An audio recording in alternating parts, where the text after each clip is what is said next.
Buenas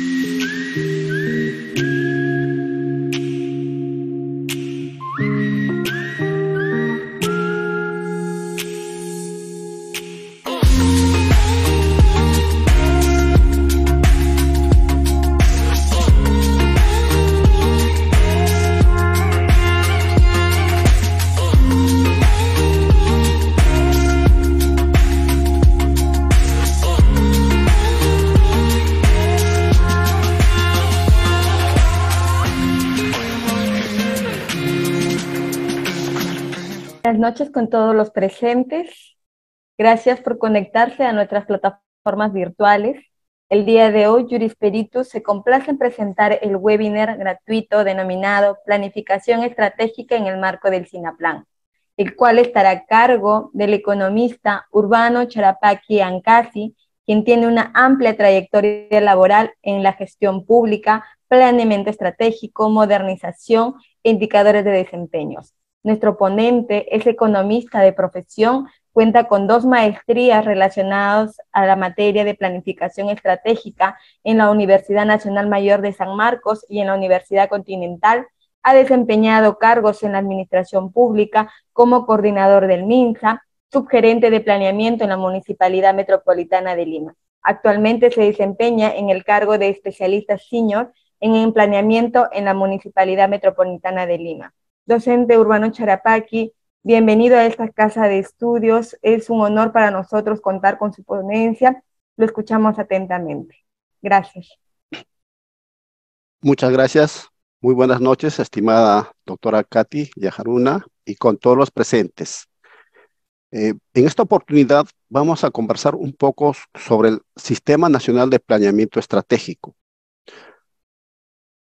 El planeamiento estratégico son instrumentos de gestión, pero los planeamientos estratégicos, todos los planes tienen su génesis en otro instrumento de gestión, que son las políticas nacionales, que están, digamos, aprobados en la normatividad nacional.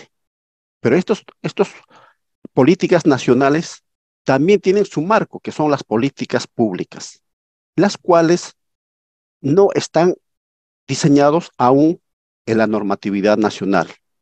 Sí hay bastante marco teórico sobre muchos autores nacionales y extranjeros sobre políticas públicas, pero tal cual como políticas públicas aún no está normado en el territorio patrio. Entonces, voy a pasar a compartir mi pantalla para presentar algunos PPTs al respecto. Entonces, como un preámbulo a lo que se va a manifestar sobre el SINAPLAN, vamos a manifestar sobre lo que se mencionó sobre las políticas públicas. ¿Qué es una política pública? Lo que voy a mencionar está citado sobre un autor colombiano. Es una directriz que el Estado impone al colectivo, a una sociedad, a un conjunto de personas, para que pueda proceder a través de esa política a solucionar un asunto específico de interés público, de interés nacional. Las políticas públicas son dispositivos del Estado para el control social. En un Estado de derecho, las políticas públicas se efectúan, se cristalizan a través del aparato estatal. No es de un régimen o del lado privado, sino es por el ámbito público, porque tiene que resolver un problema público, una brecha de infraestructura, de acceso a servicios, o mejorar una situación ya dada a través de una política pública. Y la política pública contiene básicamente varios componentes. Puede ser desde el punto de vista jurídico, administrativo, incluso político. Este autor, que sigo con la cita de este autor colombiano, menciona por qué político, porque tiene que tener la aceptación política para que tenga éxito. Más adelante vamos a hablar de la Política General de Gobierno, la PGG, que nosotros los planificadores hablamos bastante sobre esta materia, ¿no? Entonces, la PGG necesita la aprobación política en el Congreso en el Perú, pero lo vamos a detallar más adelante. Y eso es lo que justo manifiesta este autor, ¿no? Que para que sea exitoso una política pública debe tener la aceptación política. Entonces, para que haya legitimidad y sostenibilidad a estas políticas públicas, debe, debe tener un componente jurídico, porque a través de una ley, de una norma, de un decreto supremo, se aprueban los planes o el instrumento de política pública, que en el Perú, como menciono, aún no está como política pública, sino como políticas nacionales. Y a estas políticas nacionales, estas normas jurídicas le dan poder, le dan autoridad, un carácter vinculante. Además, debe tener un componente técnico, porque a través de la metodología, del proceso, de los procedimientos, se efectúa, se cristaliza una política pública. En ese entendido, en esta oportunidad, vamos a tratar un poco de las políticas nacionales, las cuales sí están aprobadas, sí están instrumentalizadas en el Estado peruano.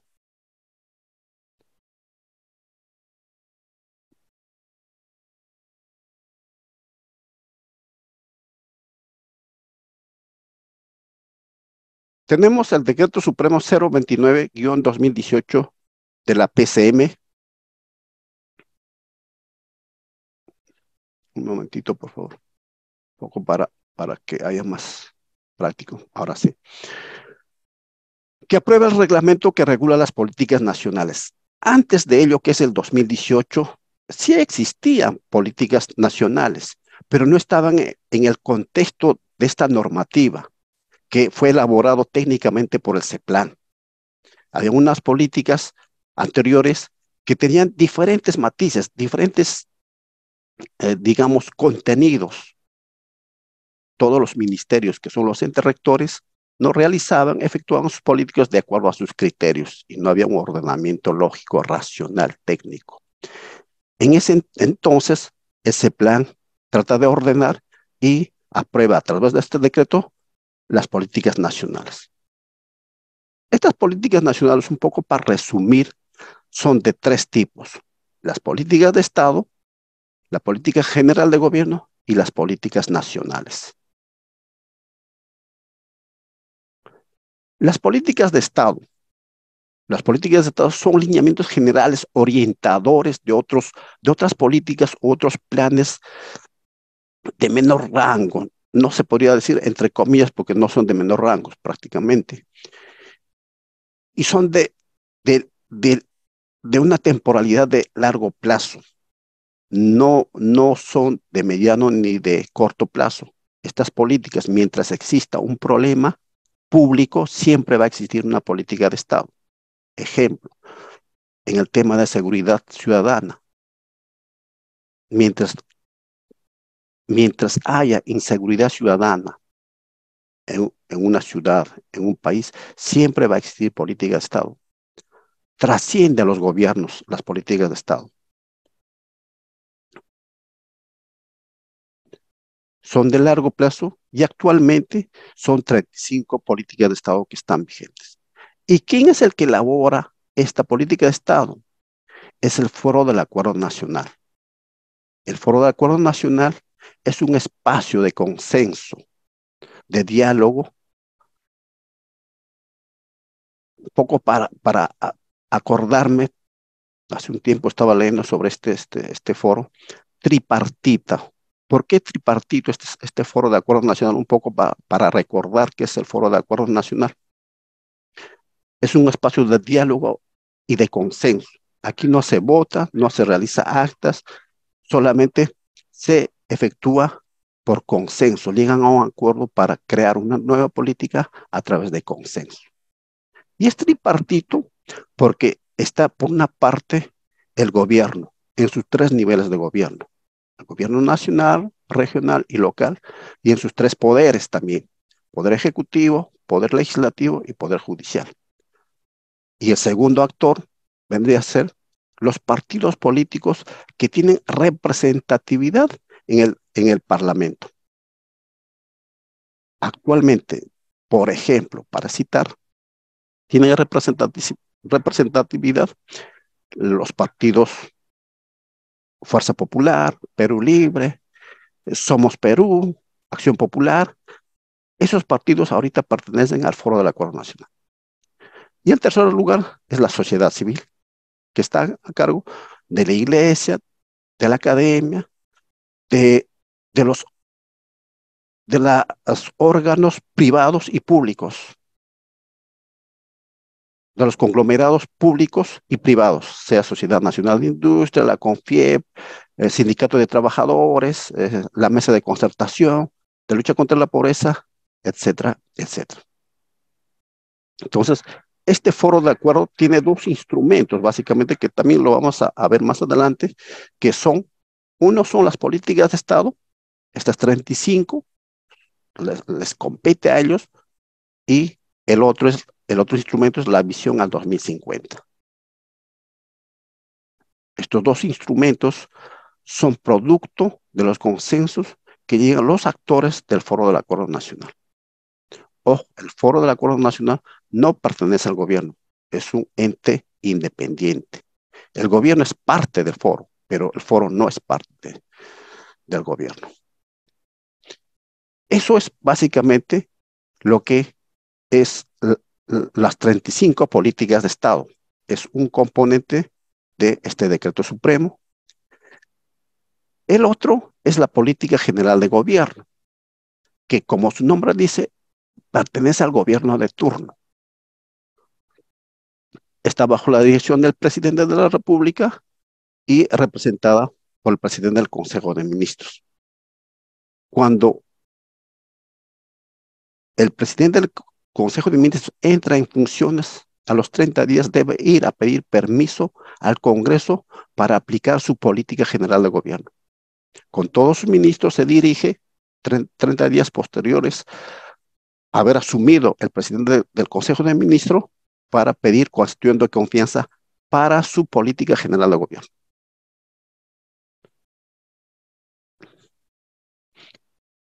Y esta política general de gobierno también es una política priorizada orientador.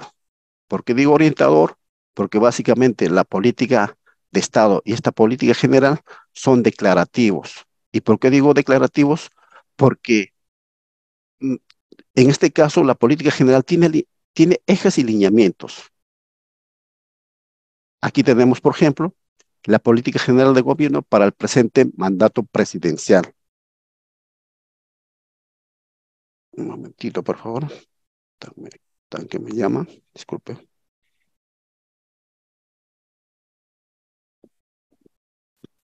Ahora sí, disculpe. Entonces, tenemos el Decreto Supremo 042-2023 en marzo de este año ha aprobado la Política General de Gobierno para el presente mandato presidencial y tiene 9 ejes en diferentes materias. Y estos ejes tienen sus propios lineamientos. ¿Y por qué digo que son declarativas? Esta PGG y la anterior,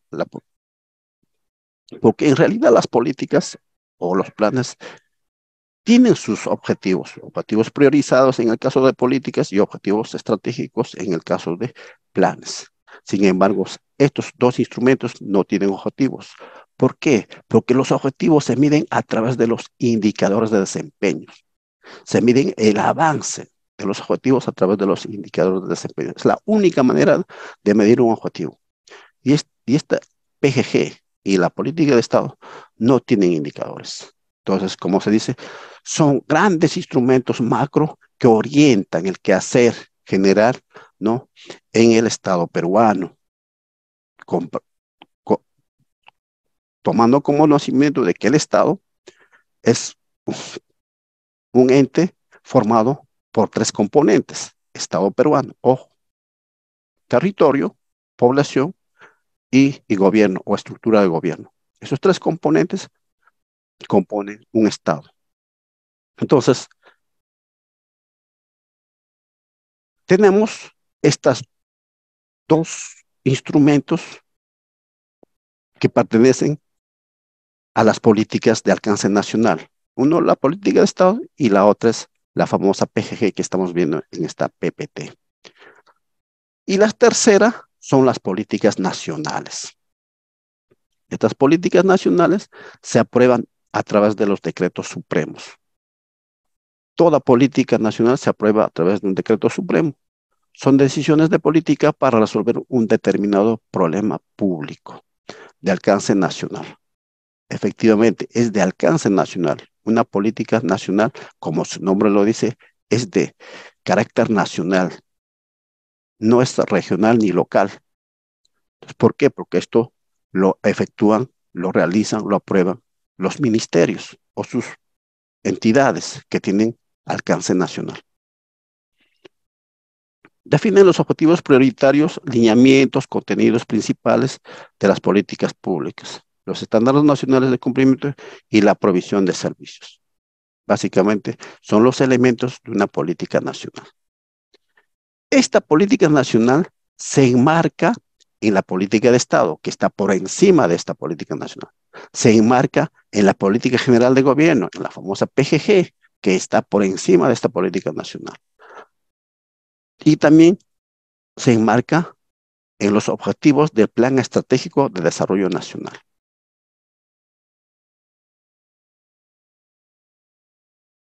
Es decir, estas políticas nacionales toman como guía, como patrón a estos tres instrumentos. Incluso acá le falta lo que es la visión al 2050, el otro instrumento que aprueba por consenso el Foro del Acuerdo Nacional. Estas políticas nacionales se pueden subdividir en políticas sectoriales o políticas multisectoriales. Sectoriales son un subconjunto de políticas que son realizadas por una materia, por un ministerio, digamos, por un ministerio que es un ente rector. Entonces, y la política multisectorial son aquellas articuladas que las efectúan varios sectores o varios ministerios. Eso es básicamente lo que es una política nacional.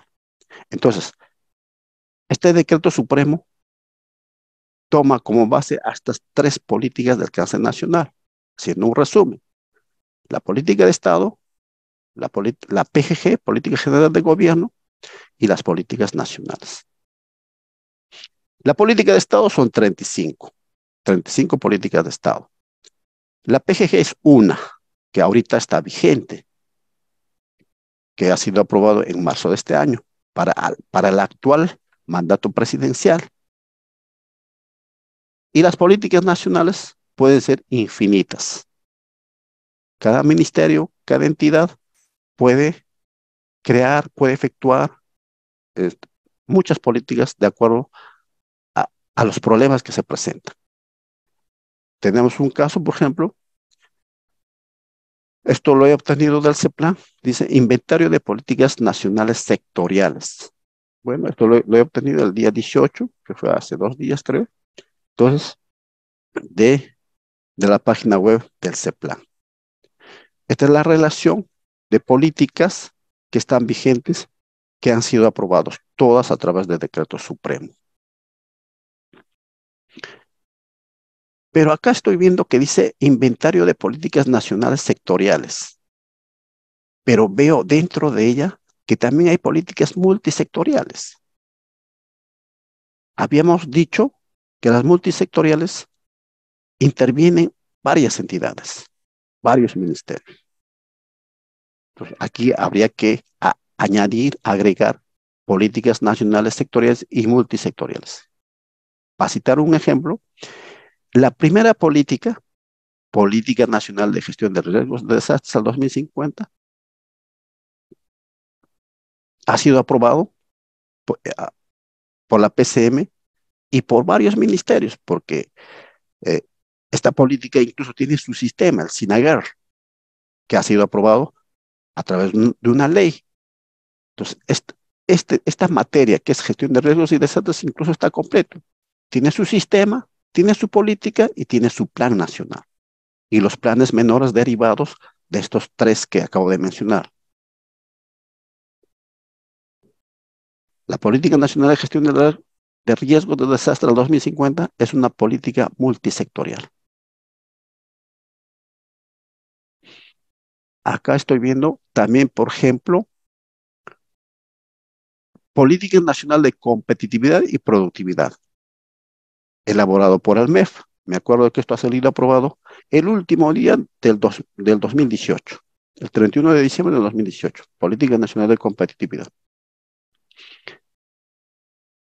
En este instrumento también intervienen varios ministerios. Si mal no me acuerdo, intervienen como 13 o 14 ministerios de los 19 que existen. Casi todos los ministerios. Entonces, es una política multisectorial. Y esta política de competitividad también tiene su plan de competitividad. Siempre digo, toda política nace con su plan bajo el brazo. Una política se refleja en un plan. Y un plan tiene como marco a una política, básicamente.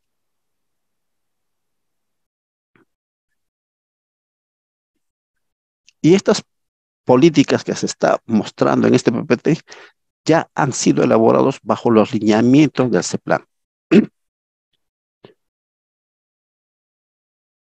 El CEPLAN aprobado varias normativas, varios instrumentos a partir de 2014 básicamente, y después con mayor fuerza a partir de 2017. Antes de pasar, aquí veo una estrategia nacional de agricultura. Aquí en la tercera columna veo en la parte superior, Estrategia Nacional de Seguridad Alimentaria. Entonces, estamos hablando de políticas, pero ¿qué hacen acá las estrategias? En alguna oportunidad, cuando estuve en una entidad, el jefe mandó elaborar un plan, ojo, pero porque de repente suena bonito, por temas de marketing, algún especialista en vez de plan, lo puso como prefijo a todo el concepto como estrategia. Y eso está mal. Una estrategia no es un plan. Una estrategia es sinónimo de política. ¿Por qué? Porque el tema de estrategia no está normado expresamente como política. El tema de estrategia sí se menciona en el Decreto Supremo 029-2018 que reglamenta las políticas nacionales. En uno de los acápites se menciona las políticas nacionales, las estrategias u otros de similar naturaleza. Ajá, cuando dice políticas nacionales, estrategias, me están diciendo que son sinónimos. Eso es lo que se entiende, ¿no? Entonces, eso es lo único que se dice en el Decreto Supremo 029. Y en otra nomenclatura, en otro instrumento, no se va a encontrar que es una estrategia. Entonces, a raíz de eso, si se menciona que una política es similar a una estrategia, entonces una estrategia es una política, pero no es un plan. Y hay muchas estrategias que han sido aprobadas como políticas con decretos supremos. Y aquí están algunas de ellas que ha sido publicado por el CEPLAN. Entonces, perdón, las estrategias son sinónimos de políticas y los elementos fundamentales son las políticas priorizadas, los objetivos priorizados y los servicios que presentan las políticas y las estrategias. Entonces, aquí tenemos un inventario de políticas sectoriales y multisectoriales. Sectoriales porque pertenece, por ejemplo, a un solo ministerio, a una sola materia, a un solo tema, a un solo asunto. Digamos, Política Nacional de Saneamiento. que está a cargo del Ministerio de Vivienda. Política Nacional de Telecomunicaciones, que está a cargo del Ministerio de Transportes y Comunicaciones, etcétera. Pero hay otras políticas que intervienen varios ministerios, por lo tanto, son multisectoriales. Vamos avanzando para que no me gane el tiempo. Entonces, acá un poco para resumir, tenemos de color marrón en la parte superior políticas de Estado y la visión del país. Ambos instrumentos aprobados por consenso por el Foro del Acuerdo Nacional, con la participación del CEPLAN. Ya un poco por debajo, esta política de Estado y esta visión se reflejan en el Plan Estratégico de Desarrollo Nacional. Y este plan estratégico ha sido aprobado el año pasado, justo el 28 de julio. Si mal no me acuerdo, es el decreto Supremo 095-2022-PCM. También este plan estratégico es a nivel macro, es un plan orientador del quehacer nacional. Más aún, este plan estratégico ha sido aprobado sin sus correspondientes indicadores. Actualmente ese plan está elaborando los indicadores de los 4 objetivos que tiene el Plan Estratégico de Desarrollo Nacional. Entonces, próximamente supongo que saldrá un complemento de este plan estratégico que tiene un rol orientador, un rol de guía para las demás políticas que están políticas y planes que están por debajo de él. Luego tenemos, como se puede ver en este gráfico, tenemos luego la política general de gobierno, que es del gobierno de turno. Y estas políticas se reflejan en las políticas, digamos, para empezar, en las políticas nacionales.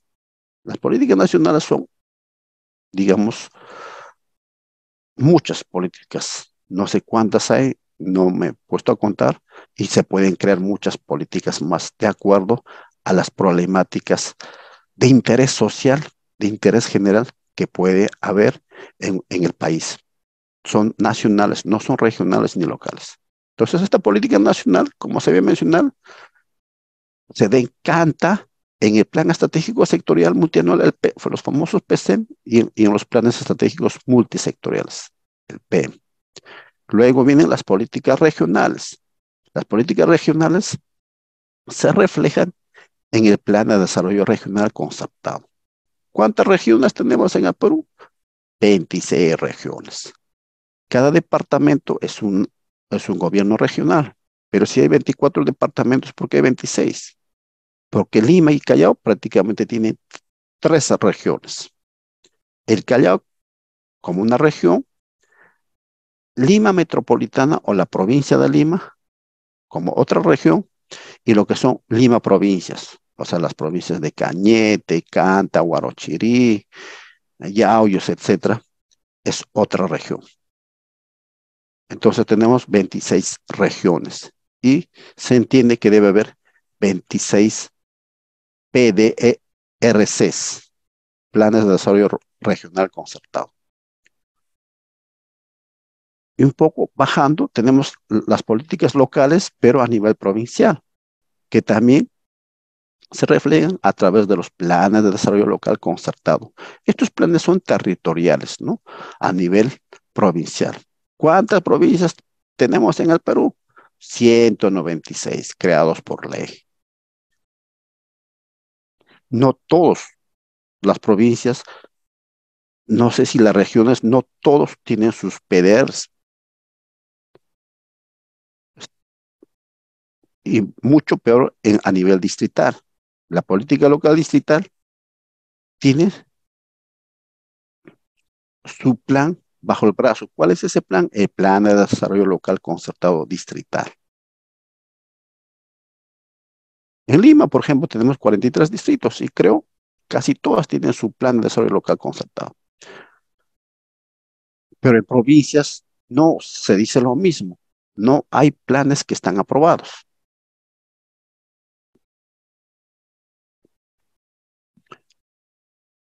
Y en el Perú hay aproximadamente 1878, si mal no me equivoco, distritos. 1878 distritos que deberían tener su plan de desarrollo local concertado distrital. Y también hay centros poblados que tienen su propio presupuesto. Por ejemplo, el centro poblado, aquí cito nomás, el centro poblado de Huachipa, que tiene sus órganos, tiene su presupuesto, todo, pero ellos no elaboran su plan de desarrollo local. Se tiene que adherir al distrito donde pertenece. Y centros poblados hay infinitos centros poblados en el Perú. En Lima hay varios centros poblados. Uno de ellos, las más conocidas, es el centro poblado de Huachipa. Y luego tenemos ya la política institucional, con sus dos planes bien conocidos, sus planes institucionales. El famoso PEI, Plan Estratégico Institucional, y el Plan Operativo Institucional.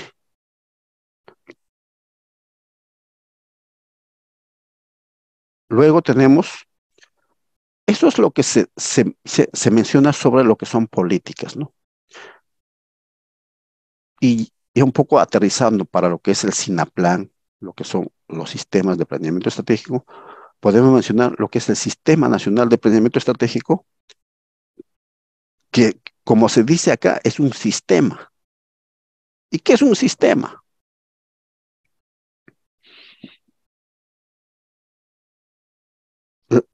Los sistemas están aprobados en la ley Lope, en sus diferentes artículos. Están contemplados en ella, ¿no? Por ejemplo, el artículo 43 dice que los sistemas del Estado son conjunto de principios, normas, leyes, políticas, procedimientos, directivas, instrumentos, etcétera, etcétera, por las cuales se organizan la administración pública, ¿no? Y son ejecutados, elaborados por las diferentes entidades. Es un todo, pero de una materia. Antes había hablado del SINAGAR, Sistema Nacional de Gestión de Riesgos y Desastres. Sistema Nacional, ¿no? Tiene su política, tiene su plan, tiene su directiva, tiene sus instructivos, tiene sus principios. Eso es un sistema en una materia. Sistema electoral, todo lo referente al mundo electoral. Sistema estadístico, todo lo referente al sistema estadístico. Sistema Nacional de Planeamiento Estratégico, todo lo referente al planeamiento estratégico.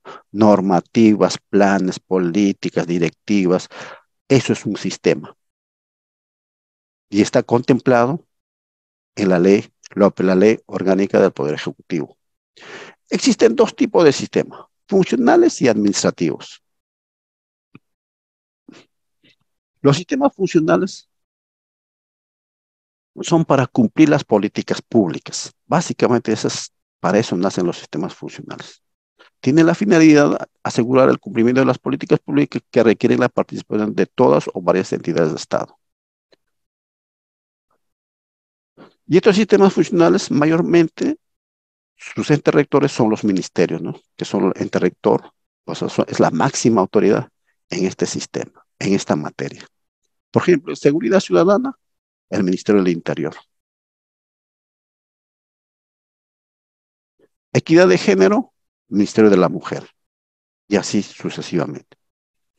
Y luego tenemos los sistemas administrativos, que básicamente es para promover la eficiencia y la eficacia, ¿no? La eficiencia en el uso de los recursos públicos y la eficacia en el logro de los objetivos y de las metas. Y los sistemas administrativos se encuentran en todos los ministerios, todas las entidades, todos los gobiernos regionales y locales. En su organigrama se puede ver los órganos de administración interna que pertenecen a este sistema administrativo.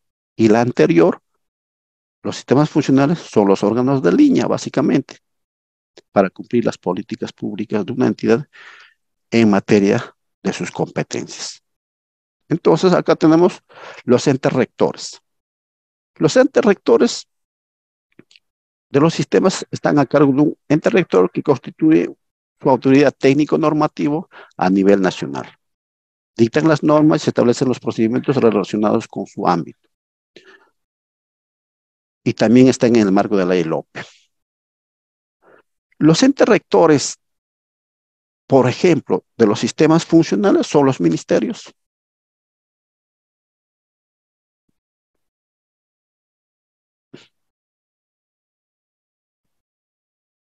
En cambio, los entes rectores de los sistemas administrativos no necesariamente son los ministerios. Puede ser un órgano de un ministerio. Por ejemplo, aquí el número 3 dice presupuesto público. El ente rector es la Dirección Nacional de Presupuesto Público del Ministerio de Economía y Finanzas. Es un órgano, la máxima autoridad a nivel nacional. No es un ministerio, no es una entidad, es solamente un órgano el que es la máxima autoridad técnico-normativo. El tema de tesorería, la Dirección Nacional de Tesoro Público también es una dirección, es un órgano del MEF, que también es la máxima autoridad en materia de tesorería a nivel nacional.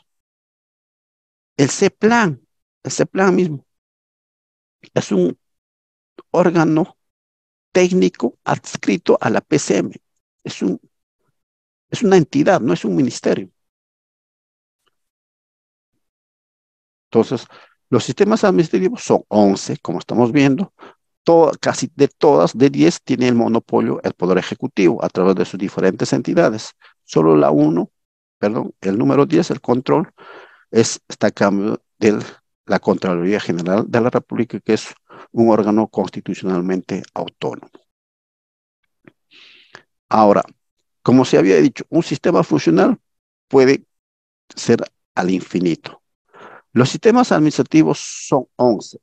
¿Pueden ser 12? ¿Pueden ser 13? No pueden ser. ¿Y por qué? Porque los sistemas administrativos per se han nacido en la ley Lope como 11. Y si se quiere variar, modificar, habría que modificar la ley Lope. Porque en la ley Lope mencionan que son 11 sistemas administrativos. No hay más. Es la única opción para modificar un sistema administrativo. Hay opiniones vinculantes de la Secretaría de Gestión Pública donde mencionan lo que estoy hablando. Porque había algunos ministerios, algunas entidades que querían crear sus sistemas administrativos. Entonces, estos sistemas administrativos son 11 y por ahora no hay más. Si se quiere agregar uno, habría que modificar la ley Lope y en ella agregar uno y decir que ya no son 11, sino que son 12. O en el caso quitar, ¿no? Estoy hablando en un supuesto nada más. Esos son los sistemas que es un todo en una materia. Políticas, planes, principios, reglamentos, directivas, instrumentos, etcétera, sobre una materia, tanto administrativo como funcional. Y aquí se puede mostrar, como lo estaba manifestando, es un organigrama común y silvestre de una entidad.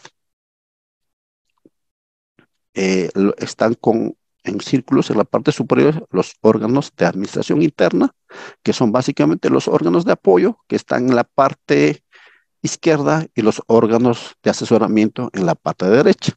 Ambos son de administración interna y pertenecen a las funciones de los sistemas administrativos. Y en la parte inferior están los órganos de línea. Son la razón de ser de la entidad por la que ha nacido. En su estatuto, en su ley de creación, es la razón de ser de esa entidad, estos órganos de línea. Y estos órganos de línea tienen que aplicar los sistemas funcionales para cumplir, ejecutar las políticas nacionales. Y las políticas nacionales no son otra cosa que las políticas públicas, y las políticas públicas nacen porque hay un problema, hay una brecha que cerrar, hay una situación dada que está bien, pero hay que mejorar. Para eso nacen estos órganos o unidades orgánicas de línea. Y esto es básicamente lo que es un sistema en un concepto general. Ya aterrizando en el SINAPLAN, el Sistema Nacional de Planeamiento Estratégico, creado en el contexto del Acuerdo de Promoción Comercial de Estados Unidos, TLC Perú-Estados Unidos, ¿no? Porque había que facilitar en ese entonces una entidad, un sistema que no estaba existiendo el 2003, 2004, 2005, no había un SINAPLAN. El año 92 fue derogado y no había un SINAPLAN, un sistema de planificación. Entonces, en el acuerdo, la otra parte, Estados Unidos menciona de que se deben cumplir ciertos requisitos, ¿no? En ciertas materias. Por ejemplo, en temas de propiedad intelectual, en las políticas laborales, en las políticas ambientales. Por ejemplo, en las políticas laborales, hasta el 2008, antes que entre en vigencia el TLC Estados Unidos-Perú, se firma el acuerdo en 2003, pero entra en vigencia en 2009. Entonces, por ejemplo, había ciertos requisitos, ciertas condiciones en el aspecto laboral. Una de ellas es esto que conocemos bastante, los CAS, ¿no? Los contratos administrativos mm, que tienen todas las entidades. Antes existían los SNP, servicios no personales.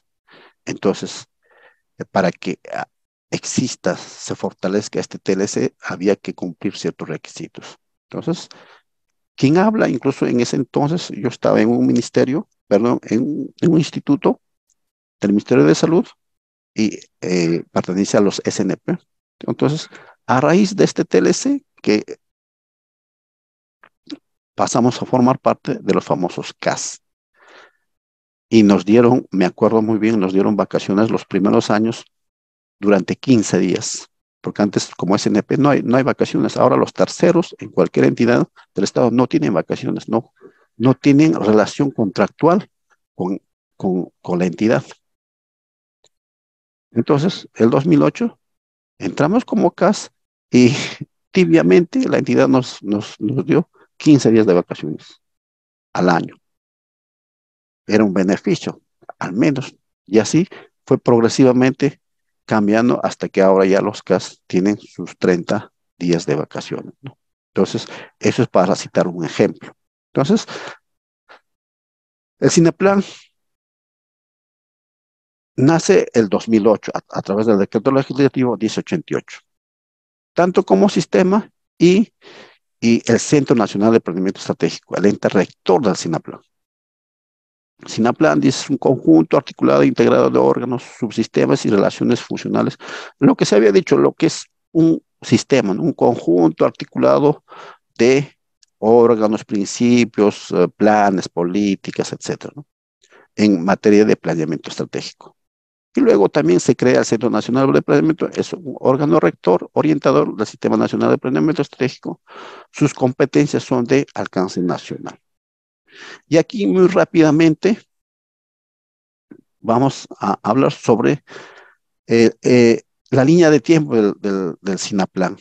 El SINAPLAN nace el 19 de octubre de 1962, el Sistema Nacional de Planificación del Desarrollo. Por eso todos los 19, en conmemoración de esa creación, se festeja, o no se festeja, no es digamos, es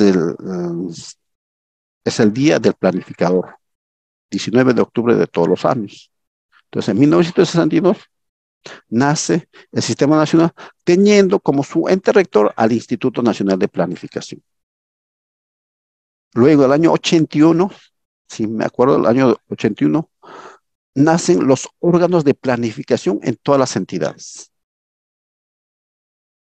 Tal vez antes del 81, no normado, existirían, tal vez digo, algunas oficinas de planificación, pero normativamente la ley orgánica de planificación de ese entonces, que fue aprobado como una ley orgánica, nacen las oficinas de planificación el año 1981. Y ahora todas las entidades tienen sus oficinas de planificación.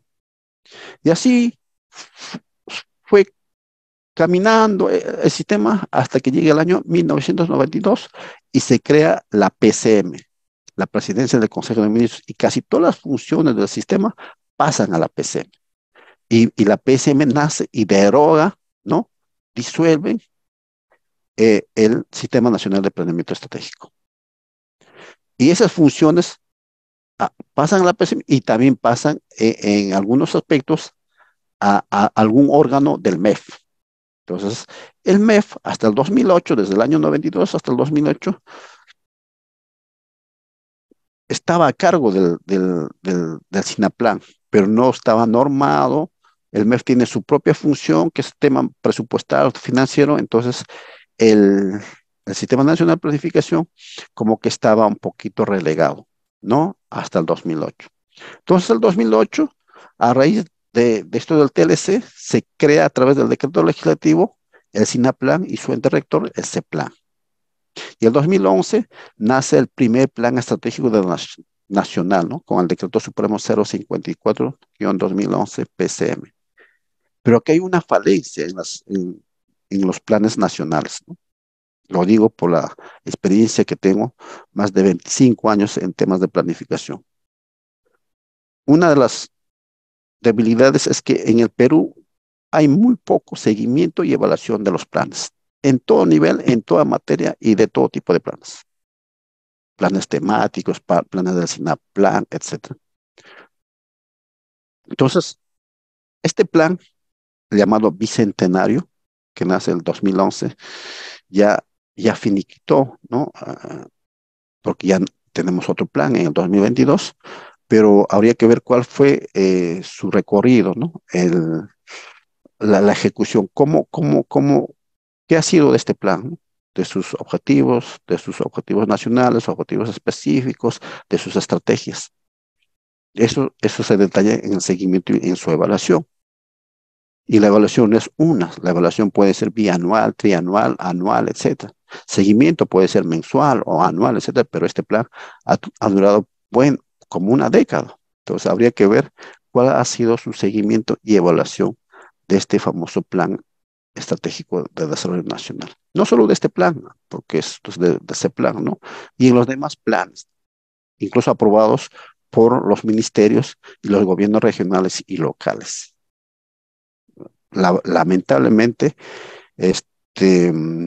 valgan verdades, un plan lo elaboran en papel cuché, a colores, con bombos y platillos, sale el director nacional, el ministro, el presidente regional o el alcalde y se toma foto con el plan bonito, hasta ahí todo bien, pero ¿cuál ha sido la ejecución de ese plan? El seguimiento, la evaluación, ¿ese plan realmente ha valido la pena?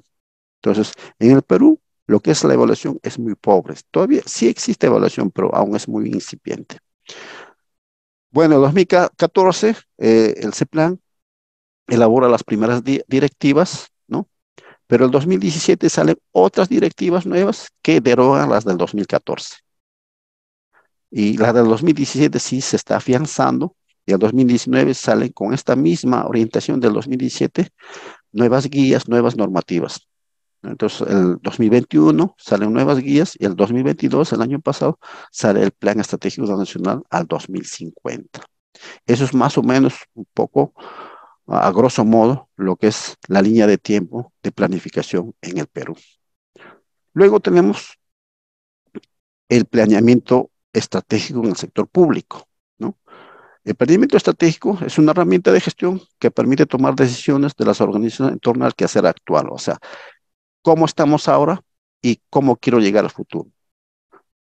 ¿Cómo estamos ahora? A través de mi línea base, a través de la caracterización, a través de muchas metodologías, veo en qué situación estoy y a dónde quiero llegar. De acá a 5 años, a 10 años, etcétera. ¿Cuál es mi situación futura?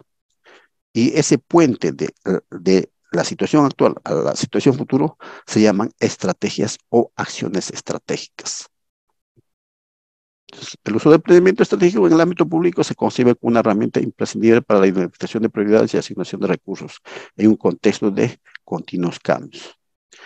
El planeamiento es un proceso continuo que requiere constante retroalimentación acerca de cómo están funcionando las estrategias. Como se decía, las estrategias o acciones estratégicas es un conjunto de bienes y servicios que provee la entidad a los usuarios, a la población, a fin de que cambien su modo de vida, cambien sus condiciones de vida, que esa es la razón de ser de toda entidad.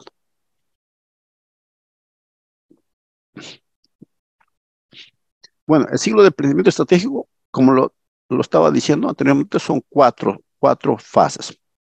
El del color rojo tenemos el conocimiento integral de la realidad. ¿Cuál es la situación actual?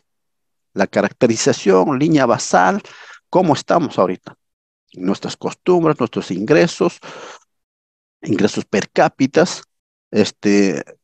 si hay pobreza, por ejemplo, en el INEI en el compendio se menciona que eh, hace poco estaba leyendo, en el Perú hay 26 a 27% de pobreza monetaria.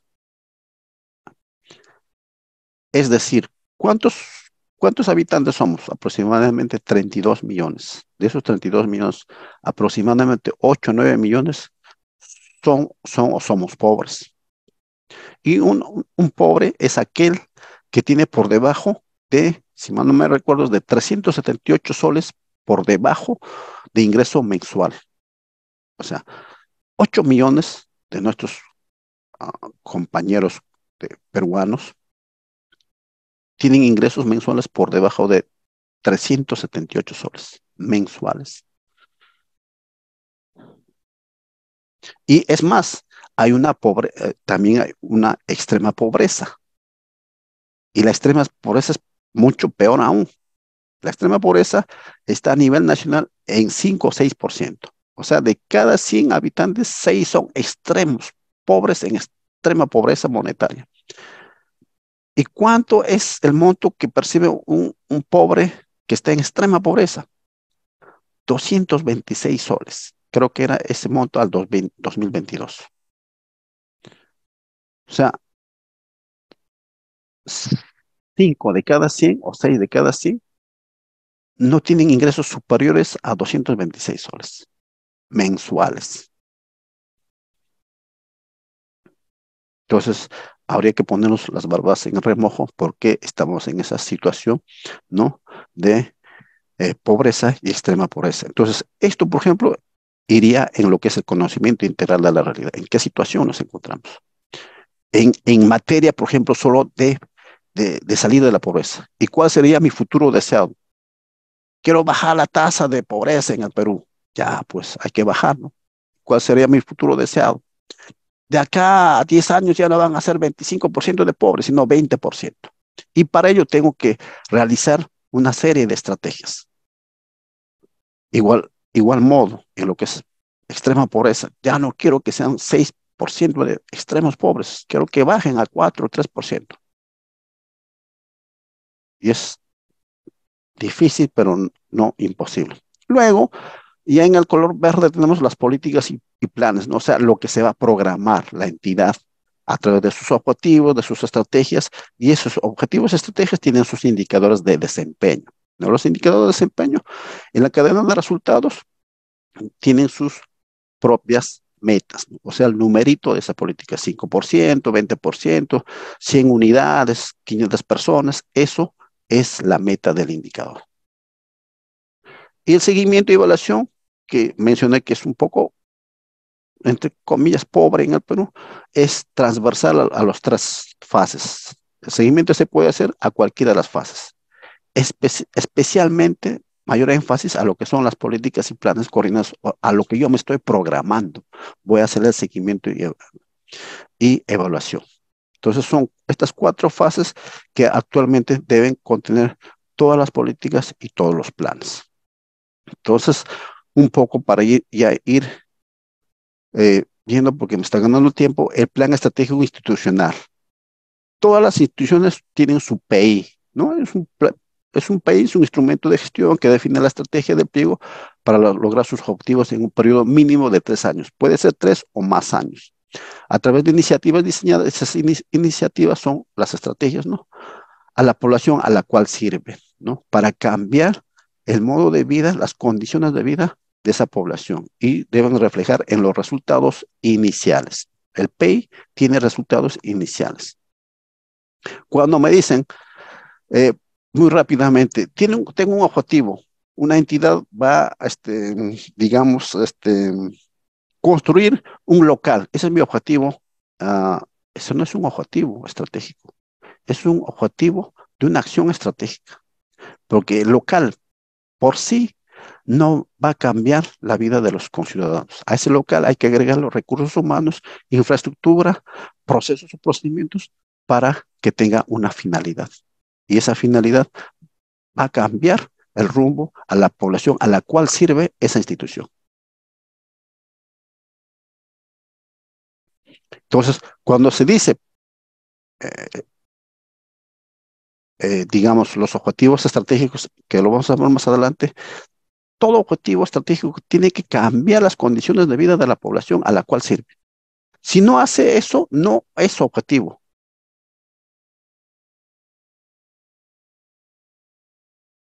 Capacitar a 500 madres de familia, está capacitando, pero esa capacitación per se cambia la vida de las personas. Aquí tenemos el contenido mínimo de un PEI.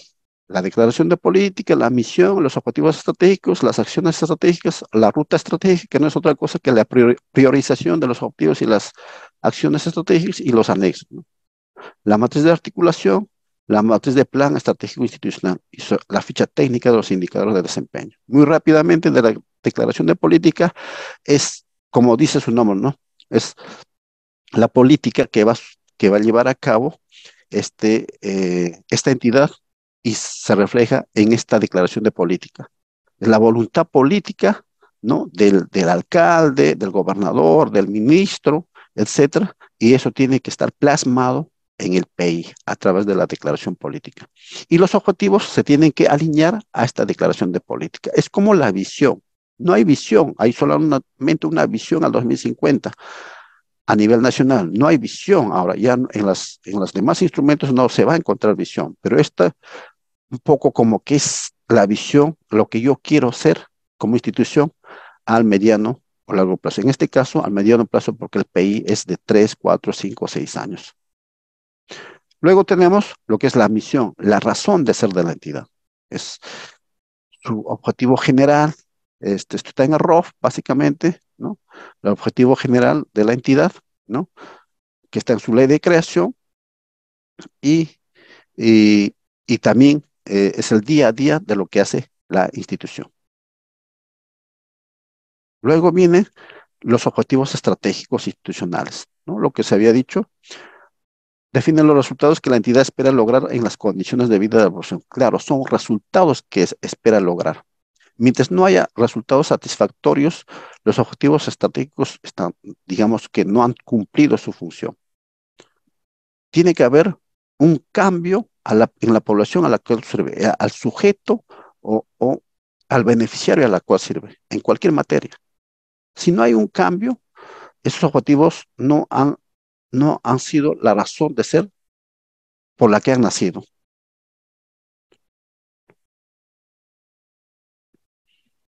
Y se define de dos tipos, tipo 1 y tipo 2. El tipo 1 es lo que realizan los órganos que están en los sistemas funcionales, ¿no? Se refiere a la población a la cual sirve las entidades y cuyas condiciones se busca mejorar a través de la entrega y uso de los bienes o servicios provistos, ¿no? A través de las estrategias, porque las estrategias o acciones estratégicas son los productos, bienes y servicios que entrega la entidad para los beneficiarios. Entonces, ahí tenemos para los planificadores, ya todos saben los planificadores cómo se redacta un objetivo con un verbo infinitivo, una condición de cambio y a la población a la cual sirve, ¿no? Aquí tenemos ejemplos de cómo se redacta un objetivo estratégico institucional. Luego tenemos las acciones estratégicas, que es el conjunto de bienes y servicios que provee la entidad a la población a la cual sirve. Y se redacta el bien o servicio más el atributo más el grupo de usuarios. Y aquí tenemos ejemplos, ¿no? un bien o servicio, asistencia técnica. ¿Quién asiste? Una entidad. ¿Quién efectúa o realiza un programa de investigación? Una entidad. Manejo de residuos sólidos. ¿Quién realiza el manejo? La entidad. Espacios públicos recuperados. Servicio de patrullaje. ¿Quién realiza el patrullaje? No sé, los policías, serenazgo, etcétera, que pertenecen a una entidad. O sea, la entidad presta servicios o bienes, mayormente servicios, a la población, para que la población tenga un cambio de vida, una mejor calidad de vida. El contenido del PI, tenemos la ruta estratégica, que no es otra cosa que la priorización de los objetivos. La priorización de los objetivos, se entiende que los objetivos que están priorizados deberían tener mayores presupuestos. Eso es en la teoría, pero no necesariamente es así, porque ya los presupuestos están dados históricamente para cada objetivo, ¿no? En el PEI no se visualiza el presupuesto, porque los objetivos contienen un conjunto de acciones estratégicas, y esas acciones estratégicas tienen un conjunto de actividades operativas o inversiones. Y esas actividades o inversiones están en el plan operativo institucional. Y en el plan sí están presupuestados tanto las actividades como los proyectos de inversión. Pero aquí menciona que deben ser priorizados y deben recibir el presupuesto de acuerdo a la priorización, ¿no? Básicamente, pero como lo menciono, no necesariamente es así. Bueno, ha sido muy rápido. Gracias por su atención. Y si hay alguna pregunta, estaré presto para poder absorberla. Muchas gracias.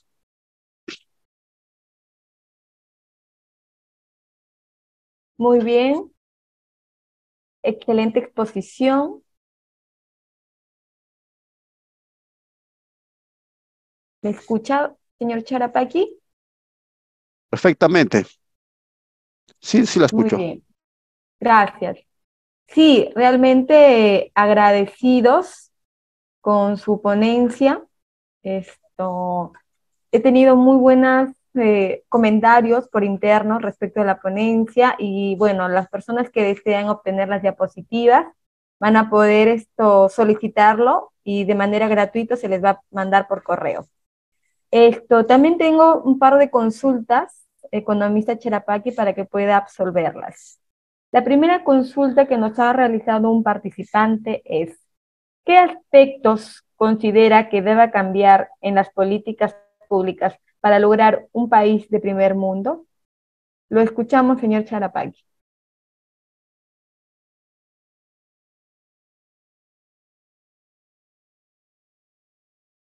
Señor Urbanito, no lo escucho. De repente pueda... Sí, sí, decía Ahora, que las políticas ya están dadas, ¿no? Tenemos infinidad de normativas o políticas o planes que ya están dados y tienen la mejor voluntad. Por ejemplo, hace poco estábamos en un conversatorio sobre el tema del OCDE, ¿no? De la organización. El OCDE es la Organización para la Cooperación del Desarrollo y el Desarrollo Económico. Entonces, por ejemplo, el Perú está en el proceso para que ingrese a la OCDE, ¿no? El OCDE es un conjunto de países denominados países ricos, eh, y son 38 países, si mal no me acuerdo, y en Latinoamérica son 4 que están ya en la OCDE. México, primero entró México, luego Chile, luego Colombia y finalmente Costa Rica, ¿no? Perú está en ese proceso y tiene una serie de instrumentos. Lo que hay que hacer es ya no crear nuevos instrumentos, hay que darle fuerza, hay que trabajar con esos instrumentos, que no haya corrupción. Justo este autor que al principio hablé de políticas públicas, ¿no? Que son las directrices que imponen los estados, menciona que las políticas públicas a veces se usa para fines subalternos, intereses privados, ¿no? Mucha corrupción. Entonces, desfalcos, etcétera, no solo a nivel Perú, sino a nivel de toda Latinoamérica y a nivel mundial. Entonces, pero hay que verlo desde el lado positivo. Si uno, un, un gobernador, un ministro, un alcalde, etcétera, esa política, ese plan, ese instrumento lo puede tomar para fines subalternos, lo puede hacer, ¿no? Pero no es eso, ¿no? No hay una varita mágica para decir a través de esto se va a realizar mejores cosas. Con lo que hay que trabajar, pero de la mejor manera, ¿no?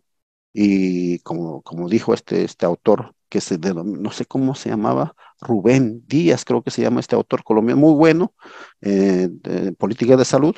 Entonces, especialista en temas de política de salud, y mencionaba que su uso puede ser para fines benéficos, para fines de desarrollo de un país, de un territorio, o también para um, estamentos prohibidos, ¿no? Como el robo, el hurto, el desfalco, etcétera, y eso no está bien.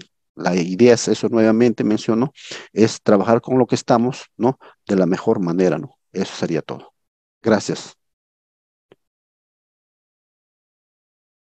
Excelente respuesta, señor Urbano. Efectivamente, si en los gobiernos hubiera menos corrupción, seguramente el Perú estaría en una mejor posición. Bien, tenemos otra consulta de un participante. Pregunta, ¿cuál es su opinión respecto a la eficiencia y eficacia de ese plan? Lo escuchamos, señor Urbano. Bueno, en cuanto a la eficacia, está alrededor del 50% de logro de sus planes. No me acuerdo exactamente qué porcentajes, pero en una ponencia que ellos mismos tuvieron en alguna entidad hace poco, mencionaban que básicamente los distritos de esos 1878 que se mencionó, el, muchos han entregado sus planes de desarrollo, pero de esos muchos, la mayoría está mal. Y habían poquitos, creo que era el 5% de esos que han entregado que estaban bien. Pero, y de los que han entregado no son todos, 1800 habían entregado, creo que, si mal no me acuerdo, 200 o 300. De esos 200 o 300, saquemos el 5% que estaba bien, o sea, digamos que sean 300, el 5% es pues 15, 20, o sea, en, de 1800, digamos ya, este, demasiado positivo, 50 tendrán claro, exceptuando a los de Lima, ¿no? Exceptuando a en Lima, creo que la gran mayoría tiene o está en proceso de elaboración. De distritos, estoy hablando de distritos. Entonces, falta que ese plan, tampoco no podemos pedirle mucho en poco tiempo, está avanzando. Entonces, la idea es darle de repente un poco más de tiempo, pero si vemos fríamente, su eficacia aún le falta, ¿no? A nivel incluso de provincias, no sé si los 196 lo tienen, no creo que la tenga. Entonces, habría que ver las estrategias que pueden realizar ese plan, aunque ese plan últimamente han estado viajando todos los departamentos, creo, sobre todo a los que no han cumplido para ponerle, para que orienten, y eso está bien, ¿no? Hay que ir al sitio, hay que un poquito, ensuciarse los zapatos para que se cumplan los objetivos de ese plan. Y con respecto a la eficiencia, el uso de los recursos como plan,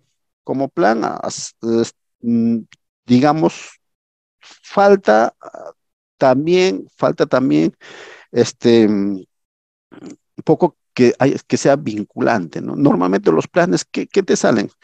Cuando se aprueba, dice, se aprueba plan tal, y se efectuará este plan con los propios recursos del órgano, de la entidad. O sea, pero si la entidad ya tiene delimitados sus recursos en su plan operativo, ya tiene programado todo su crédito presupuestario en el año fiscal, y le dan otra tarea más, un plan más, o sea, cerrar una brecha, un problema a través de ese plan, y hazlo con tus propios recursos. Entonces, de repente por ahí, no tanto de ese plan, sino de las propias entidades, yo sí creo firmemente de que todo plan debe tener con su propio recurso, ¿no? Y siempre pienso en el tema de COVID, ¿no? El tema de COVID, lastimosamente, que ha hecho que parta mucha gente de acá, del Perú y a nivel mundial, se le asignaba presupuesto, cada rato se le asignaba por millones y millones a nivel, miles de millones. Yo me pregunto, ¿qué hubiera pasado si se hubiera puesto como otros planes más? El plan COVID, que cada órgano, o unidad orgánica o entidad, este, trabaje con su propio presupuesto. O sea, se vio claramente en el COVID que sí necesitan presupuesto los planes y eso deberían ponerse en la barra sobre el remojo la PCM y las entidades correspondientes. Gracias. Excelente respuesta, economista urbano. Efectivamente, consideramos que faltan personal capacitado en temas de planificación estratégica para que pueda desarrollar los planes de manera adecuada. Y bueno, que el Estado también prevea y provea de recursos económicos para estas entidades. Bien, para terminar este grandioso webinar, economista Charapaqui, tenemos una última consulta de una participante. Indica, ¿cuál es la diferencia entre una política pública y una política nacional? ¿Y por qué en el Estado no existen políticas nacionales? Lo escuchamos, señor Urbano.